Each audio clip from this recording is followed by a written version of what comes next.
পুরো বিশ্বের ক্রিকেট ভক্তরা বর্তমানে আইসিসি চ্যাম্পিয়ন ট্রফি 2025-এর জন্য অধীর আগ্রহে অপেক্ষা করছে। এই টুর্নামেন্টটি 19 ফেব্রুয়ারি থেকে 9 মার্চ পর্যন্ত পাকিস্তান ও দুবাইয়ে অনুষ্ঠিত হবে। এই প্রতিযোগিতায় অংশগ্রহণকারী সব দল অনেক আগে থেকেই তাদের স্কোয়াড ঘোষণা করেছিল, তবে বেশ কয়েকজন নির্বাচিত খেলোয়াড় আহত হয়ে পড়েছে, যার ফলে বিভিন্ন দলকে তাদের স্কোয়াডে পরিবর্তন আনতে হবে। আমাদের এই বিশেষ প্রতিবেদনে আমরা আপনাদের সকল আহত খেলোয়াড়দের নাম জানাবো এবং তাদের পরিবর্তে দলে অন্তর্ভুক্তি খেলোয়াড়দের সম্পর্কেও তথ্য দেব। টিম ইন্ডিয়ার অভিজ্ঞ পেসার জাসপ্রীত বুমরা অস্ট্রেলিয়া সফরে চোট পেয়েছিলেন। সিরিজের শেষ ম্যাচের মাঝপথ থেকেই তাকে সরে দাঁড়াতে হয়। এরপরে আশা করা হয়েছিল যে তিনি ইংল্যান্ডের বিপক্ষে ওয়ানডে সিরিজে প্রত্যাবর্তন করবেন, কিন্তু তা সম্ভব হয়নি। পাশাপাশি এখন তার চ্যাম্পিয়ন্স ট্রফি 2025-এ খেলাও প্রায় অসম্ভব মনে হচ্ছে। বুমরা না খেললে প্রতিপক্ষ টিমের মেম্বারদের যে অনেকটা চাপ কমে যাবে তা স্পষ্ট। বুমরার পরিবর্তে ভারতীয় স্কোয়াডে মোহাম্মদ সিরাজ জায়গা পেতে পারেন। অস্ট্রেলিয়ার জন্য চ্যাম্পিয়ন ট্রফি 2025-এর আগে একটি খারাপ খবর এসেছে। তাদের অধিনায়ক প্যাট কামিন্স গোড়ালির চোটের কারণে পুরো টুর্নামেন্ট থেকে ছিটকে গেছেন। তার পরিবর্তে শন অ্যাবটকে স্কোয়াডে অন্তর্ভুক্ত করা হতে পারে। পাশাপাশি অধিনায়কত্বের দায়িত্বও স্টিভ স্মিথের হাতে যেতে পারে। শুধু তাই নয়, অস্ট্রেলিয়ার জন্য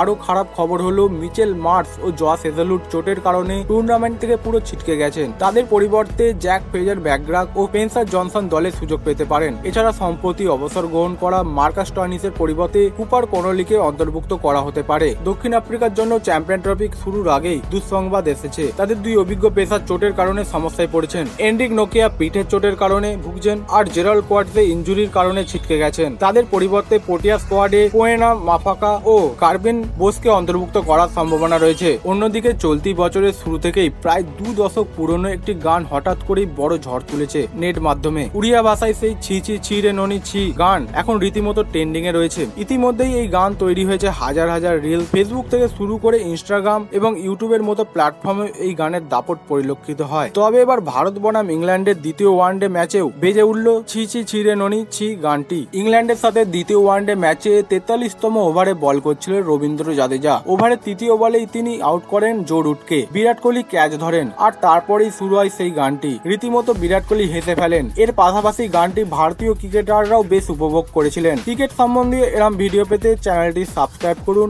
ভিডিওটি পছন্দ হলে একটি লাইক করুন। ধন্যবাদ।